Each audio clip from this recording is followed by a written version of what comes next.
उसको स्टार्टअप बनाने के लिए, आत्मनिर्भर बनाने के लिए प्रयास करेंगे।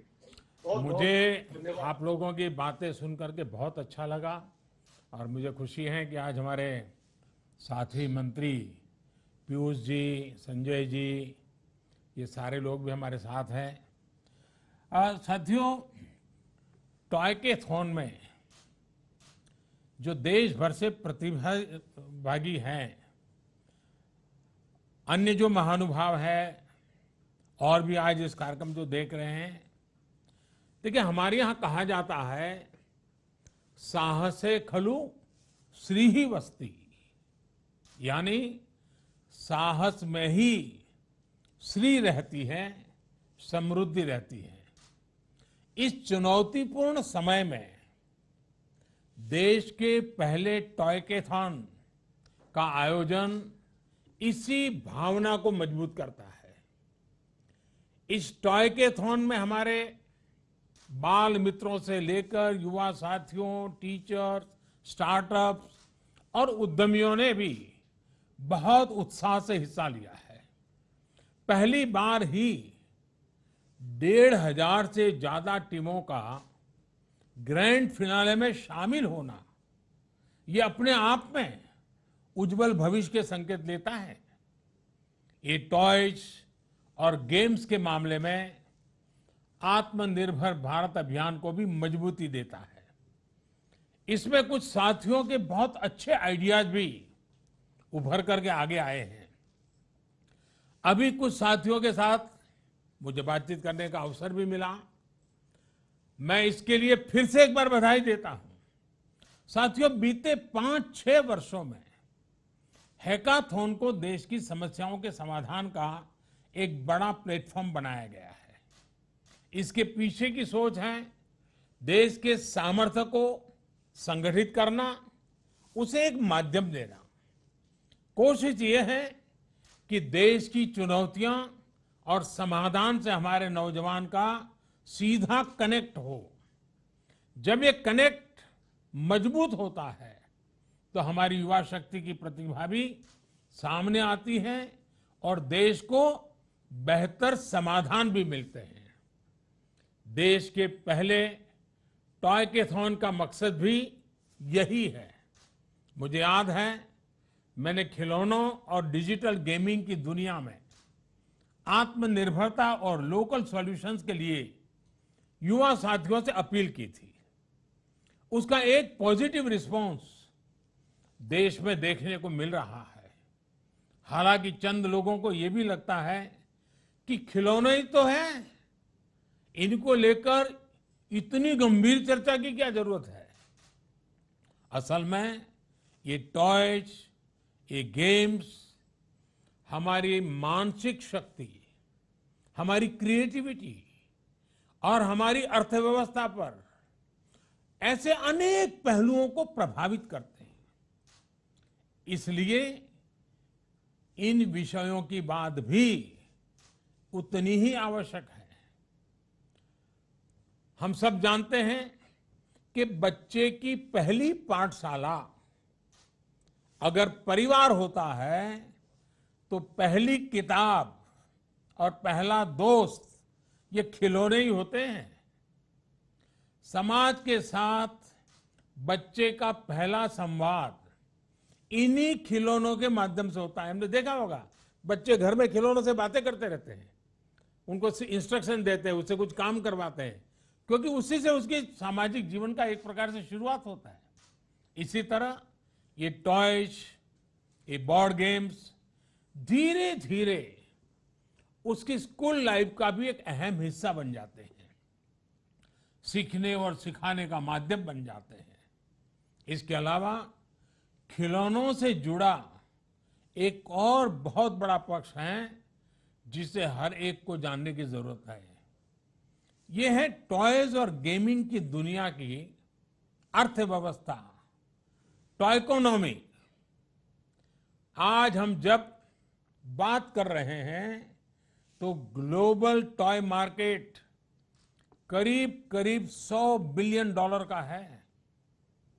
इसमें भारत की हिस्सेदारी सिर्फ $1.5 बिलियन के आसपास ही है, सिर्फ 1.5 बिलियन। आज हम अपनी आवश्यकता के भी लगभग 80% खिलौने विदेशों से आयात करते हैं। यानी इन पर देश का करोड़ों रुपये बाहर जा रहा है। इस स्थिति को बदलना बहुत जरूरी है।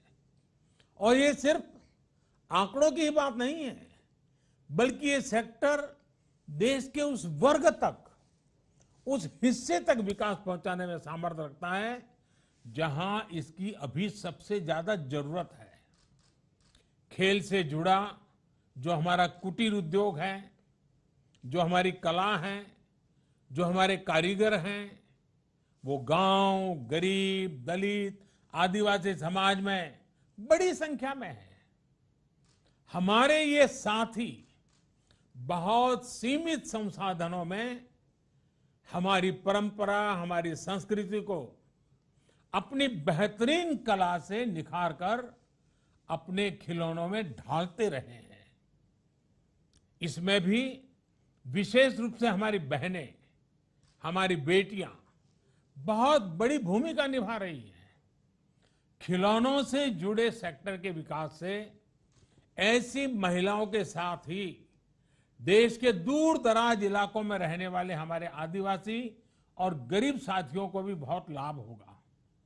लेकिन ये तभी संभव है जब हम अपने लोकल खिलौनों के लिए वोकल होंगे। लोकल के लिए वोकल होना जरूरी है और उनको बेहतर बनाने के लिए, ग्लोबल मार्केट में कॉम्पिटिटिव बनाने के लिए हर स्तर पर प्रोत्साहन देंगे। इसके लिए इनोवेशन से लेकर फाइनेंसिंग तक नए मॉडल विकसित करना बहुत जरूरी है। हर नए आइडिया को इंक्यूबेट करना जरूरी है। नए स्टार्टअप्स को कैसे प्रमोट करें और खिलौनों की पारंपरिक कला को, कलाकारों को कैसे नई टेक्नोलॉजी, नई मार्केट डिमांड के अनुसार तैयार करें, ये भी आवश्यक है। टॉयकेथॉन जैसे आयोजनों के पीछे यही सोच है। साथियों, सस्ता डेटा और इंटरनेट में आई तेजी आज गांव-गांव तक देश को डिजिटली कनेक्ट कर रही है। ऐसे में फिजिकल खेल और खिलौनों के साथ साथ वर्चुअल, डिजिटल, ऑनलाइन गेमिंग में भी भारत की संभावनाएं और सामर्थ्य दोनों तेजी से बढ़ रहे हैं।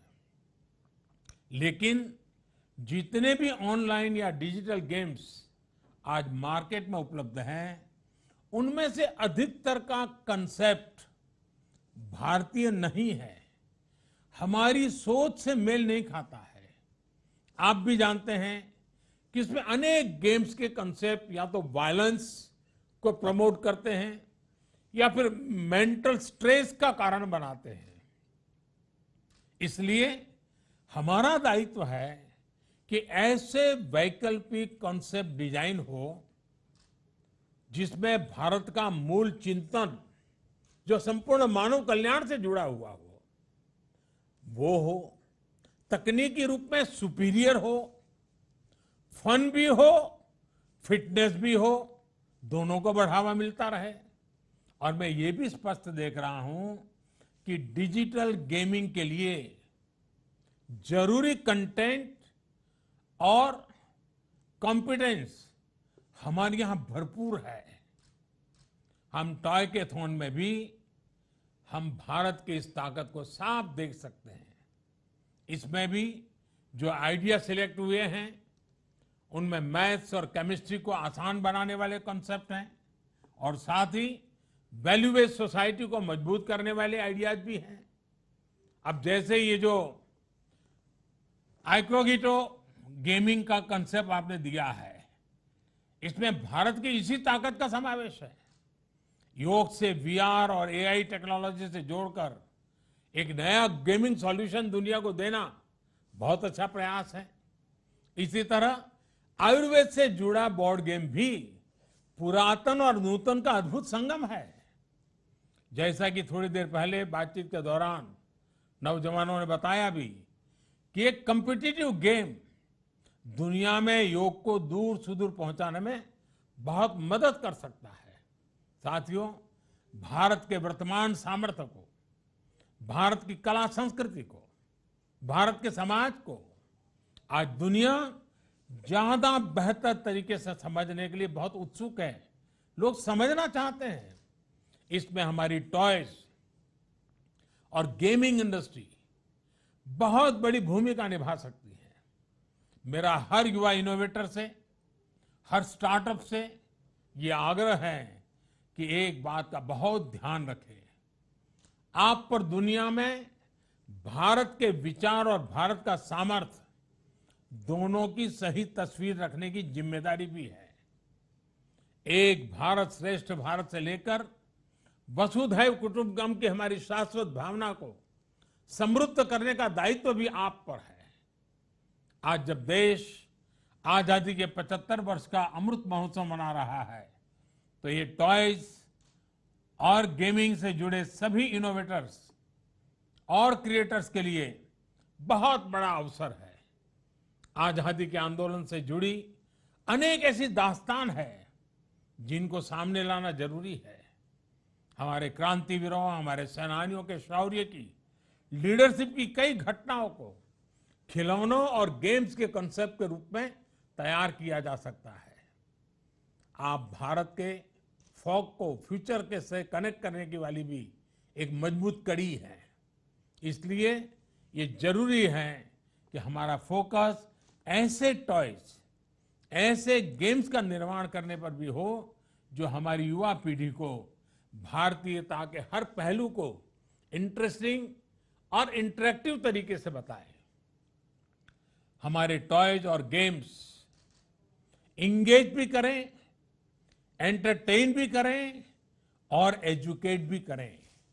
ये हमें सुनिश्चित करना है। आप जैसे युवा इनोवेटर्स और क्रिएटर्स से देश को बहुत उम्मीद है। मुझे पूरा विश्वास है कि आप अपने लक्ष्यों में जरूर सफल होंगे, अपने सपनों को जरूर साकार करेंगे।